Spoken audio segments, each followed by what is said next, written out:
Se desnaturaliza el contrato de suplencia si se asignan funciones distintas al trabajador suplido. Revisemos cómo resuelve la Corte En Suprema. esta oportunidad vamos a revisar la casación 20.221-2023 Lambayeque, emitida por la Cuarta Sala de Derecho Constitucional y Social Transitorio de la Corte Suprema de Justicia de la República del Perú. La importancia de esta resolución es el pronunciamiento referido a si es válido la celebración de un contrato modal de suplencia para realizar funciones distintas al que le corresponde al trabajador suplido. Se desnaturaliza ante estos hechos este tipo de contrato y pasa a ser uno a plazo indeterminado. Veamos qué dice la Corte Suprema. Se trata del recurso de casación interpuesto por la demandada contra la sentencia de vista que confirma la sentencia apelada que resuelve declarar fundada en parte la demanda. En consecuencia, reconoce la existencia de un contrato a plazo indeterminado bajo el régimen del Decreto Legislativo 728. No obstante, también revocó el extremo que se le asigna al demandante el cargo de asistente informático y reformándola, la sala declaró improcedente dicho extremo. Las causales que denuncia la parte recurrente son 1. Infracción normativa de los incisos 3 y 5 del artículo 139 de la Constitución Política del Perú y 2. Infracción normativa del artículo 61 del Decreto Supremo 00397-TR, texto único ordenado del Decreto Legislativo 728. Para efectos de la explicación y revisión de esta casación vamos a mencionar solamente Decreto Legislativo 728. En relación a la infracción normativa del artículo 139, inciso 3 y 5 de la Constitución Política del Perú, la Corte Suprema declaró infundada dicha causal, toda vez que verificó que la sentencia de vista contiene los fundamentos fácticos y jurídicos que justifican su decisión y que se ha garantizado el derecho de defensa.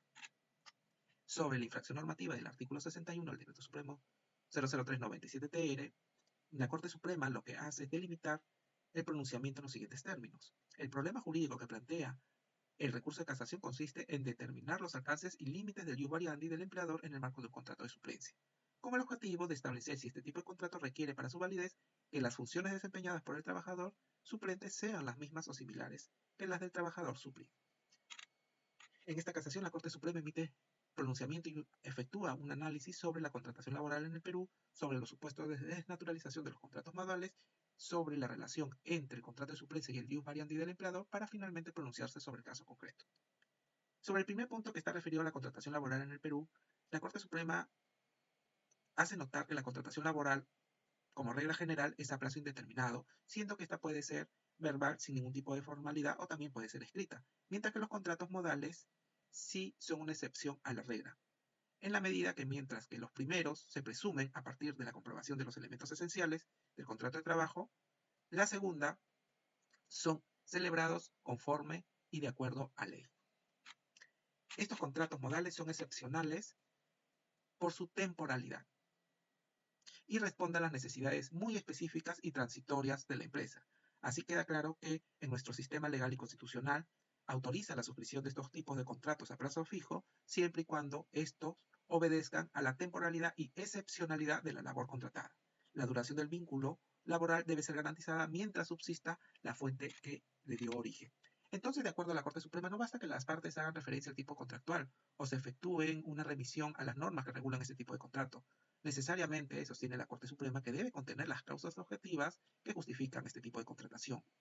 Será entonces preciso detallar y explicar en el mismo contrato de trabajo por qué la causa señalada motiva una contratación temporal y no así uno a plazo fijo, a plazo indeterminado, perdón.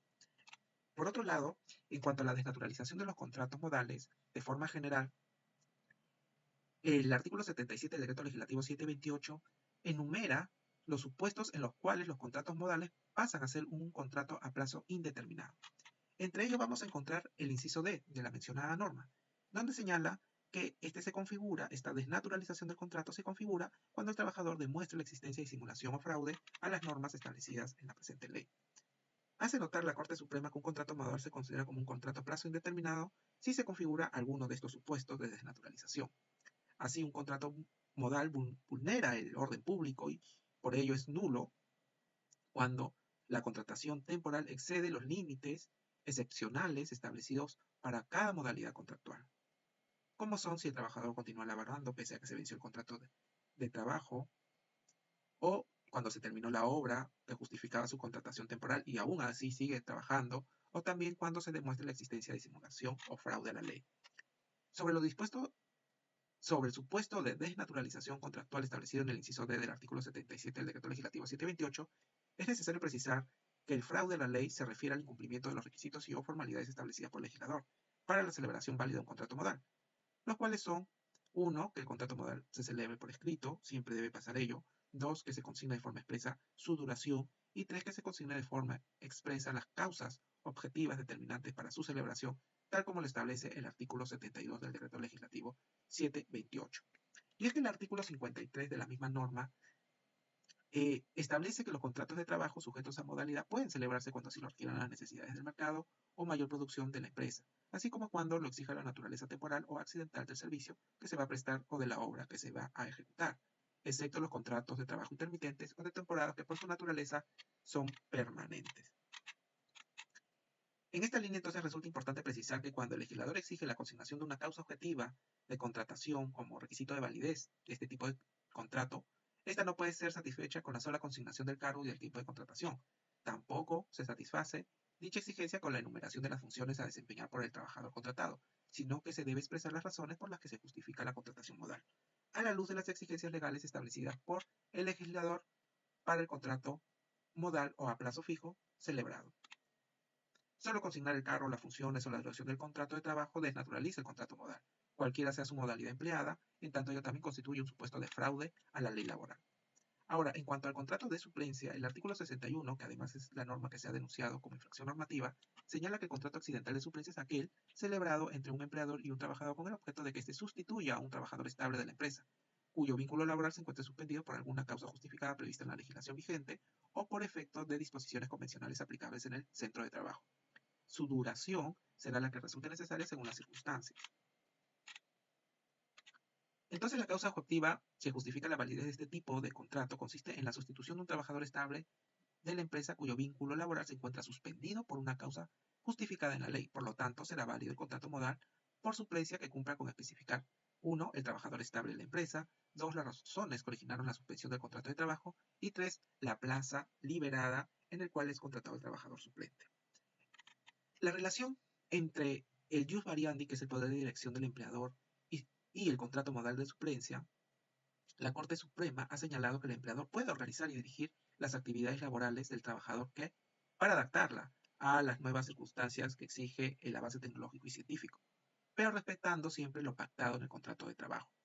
Y ello obedece a que el artículo 9 del Decreto Legislativo 728 regula que por subordinación el trabajador presta su servicio bajo dirección del empleador, el cual tiene facultades para normar reglamentariamente las labores, dictar las órdenes necesarias para la ejecución de las mismas y sancionar disciplinariamente, dentro de los límites de la razonabilidad, cualquier infracción o incumplimiento de las obligaciones a cargo del empleador. El empleador está facultado para introducir cambios o modificar turnos, días u horas de trabajo, así como la forma y modalidad de la prestación laboral, dentro de los criterios de razonabilidad y teniendo en cuenta las necesidades del centro de trabajo. Así pues, el empleador, a través de su facultad ius variandi, puede modalizar la ejecución del contrato de trabajo para ir adaptando sus prestaciones a las necesidades mudables del trabajo que debe ser prestado, a los cambios estructurales y organizativos de la empresa, a los tecnológicos y a los cambios o perfeccionamientos en la cualificación profesional del trabajador. Entonces, el artículo 9 del Decreto Legislativo 728 no establece los alcances de esta facultad, es decir, no indica si la modificación puede ser sustancial, accesoria, temporal o permanente, si puede ser un pacto individual o colectivo. Por lo que la Corte Suprema entiende que el jus variandi regulado en el artículo 9 es una regulación amplia.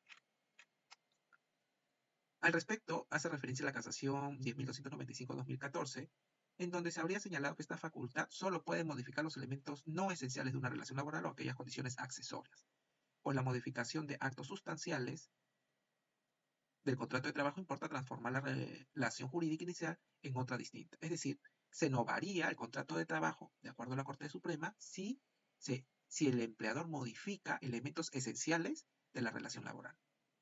La delimitación de esta potestad surge del propio carácter sinalagmático del contrato de trabajo y de establecer un equilibrio entre las necesidades que derivan del carácter dinámico de las relaciones laborales y los derechos del trabajador como correlato de la prohibición del fraude a la ley. Una interpretación en contrario importaría, por un lado, la ruptura del equilibrio contractual y el principio pacta sunt servanda, y por otro, dejar el libre albedrío al empleador para que realice cambios al contrato de trabajo sin justificación alguna. Además, también tiene en cuenta que el artículo 30 del Decreto Legislativo 728, que regula los actos de hostilidad laboral, manifestaría que el contrato de trabajo no puede ser modificado en relación a determinados elementos esenciales, como sería la categoría, la remuneración, el lugar de trabajo, la prohibición de no discriminación, los actos contra la moral, ¿no? Y también en relación al teletrabajo. En este sentido, cuando se pretenda modificar aspectos sustanciales o esenciales del contrato de trabajo, se deberá seguir lo establecido en la ley o en su defecto deberá consultarse previamente al trabajador para arribar a los acuerdos en conjunto. En aquellas situaciones distintas a las señaladas modificaciones no sustanciales, para la Corte Suprema queda claro que el ejercicio de esta potestad se encuentra limitado por el principio de razonabilidad y de necesidades del centro de trabajo. Así las cosas, debe quedar claro que el ius variandi se trata de una potestad unilateral, pero no es discrecional ni mucho menos arbitraria, sino está condicionada a los principios de razonabilidad, de causalidad y aspectos no sustanciales del contrato de trabajo, bajo cuyo manto deberán analizarse los hechos concretos en un proceso judicial donde se cuestione la decisión del empleador. El ejercicio de esta facultad en el marco de un contrato de suplencia, entonces, importa que el trabajador suplente deberá asumir las obligaciones o responsabilidades propias o de igual naturaleza al puesto o función de trabajo encargado. Acá hay un párrafo muy importante donde la Corte Suprema sostiene que si las labores son sustancialmente distintas que conlleven a la modificación de aspectos sustanciales del contrato de trabajo, como por ejemplo el cambio de categoría profesional, entonces el ejercicio de esta facultad deviene arbitraria, poniendo en manifiesto la existencia de fraude en la ley y ello se sustenta en una casación laboral emitida y bajo el número de 3.942/2015. Ahora bien, con este marco normativo se emite pronunciamiento sobre el fondo y sobre el caso en concreto. En este caso, lo que ocurrió es que entre agosto del 2016 a agosto del 2017, el demandante fue contratado para suplir a un trabajador que tenía el cargo de auxiliar administrativo 3 y que sus funciones estaban relacionadas a recepción, clasificación, archivo, búsqueda, distribución de documentos, anillados en pasta, entre otros. Sin embargo, el mismo día le mandan un memorando donde se le asigna al demandante funciones de informático. Luego de vencido este contrato, se celebra otro contrato para suplir a otro trabajador, pero cuyo cargo era de auxiliar administrativo 1, cuyas funciones eran de distribución de documentos, generación de copias y anillados y notificaciones. Pero igualmente le mandan un memo señalando que se le asignan las funciones de informático. Entonces, la Corte Suprema sostiene y precisa que no se puede emitir un pronunciamiento de fondo ni reevaluar el material probatorio, puesto que esto corresponde a las dos instancias de mérito.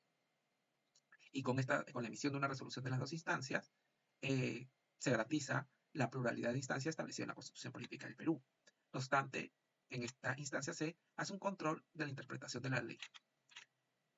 De lo expuesto, entonces, la Corte Suprema concluye que el demandante fue contratado para suplir a dos trabajadores que tenían categoría de auxiliar administrativo 3 y auxiliar administrativo 1, respectivamente. Sin embargo, por disposición de la gerencia de la demandada, se le asignaron funciones de informática adscrito al área informática. Es decir, el accionante se desempeñó en funciones distintas a las de los titulares de la plaza. En este sentido, las funciones asignadas al demandante como informático no solo resultan ser distintas a las de auxiliar administrativo 1 y 3, respectivamente, sino que además son de naturaleza diferente. Pues para desempeñar dicha función requiere una capacitación especializada relacionada con soporte y sistemas informáticos. De ahí que la modificación de las funciones establecidas en el contrato de suplencia no resultan acordes con el ejercicio racional de la facultad del ius variandi. Por lo tanto, la Corte Suprema declaró infundado el recurso de casación, no casaron la sentencia. Saludos.